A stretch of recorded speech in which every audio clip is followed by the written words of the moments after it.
All right, so the Jacksonville Jaguars, they trade back, which maybe was an interesting move at the time. Maybe you thought when they traded back they weren't going to get Brian Thomas Jr.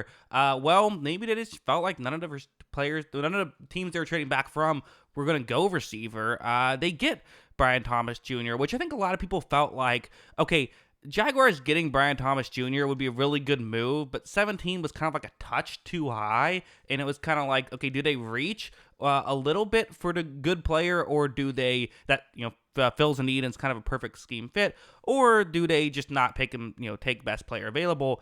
They to me, kind of get both here, right? Where I think he would have been worth pick 17, to be honest, but he's certainly worth pick 23. Should mention, no film study coming on this video at the end of it, but I do have a film study already on this channel for Brian Thomas Jr. Search Brian Thomas Jr., Jackson Cougar Sports. You can, check that out.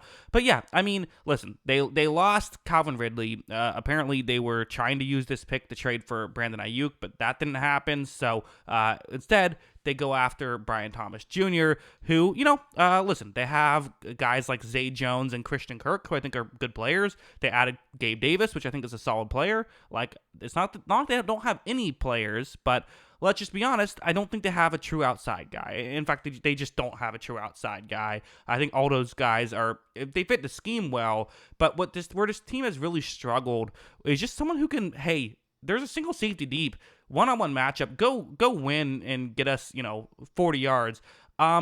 Thomas was, he had Malik Neighbors across from him in college. How is he going to do as a true number one? How is he going to do, against press coverage consistently, which he sometimes struggled with in college? He is not a perfect prospect. He's much more of a project than a lot of these players, but there's a reason why some people Chris Sims had him as wide receiver 2 in this loaded draft class. The explosiveness, the physical tools are absolutely there. And when you watch his highlights, which I'm sure a lot of Jaguars fans are going to do, is just watch the highlights, they're going to be like, how the hell did this guy fall to 23? There is some fluking, there is some rawness to his game. There's no denying that. And that's why he fell. But I think he could be a really good vertical threat down the field with potential of more than that. There is some potential, Justin Jefferson potential here. And now, I'm not saying he'll even his ceiling is as good as Justin Jefferson, but just in the sense of when Justin Jefferson got drafted, he was kind of considered like a bit of a raw player. And guess what happened? He got better at the things he had to get better at and turned into one of the best receivers in football.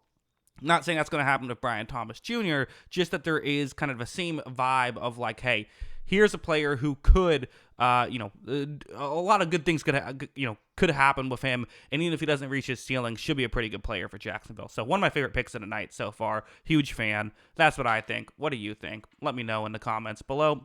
Always love hearing from you. And of course, as always, thanks for watching.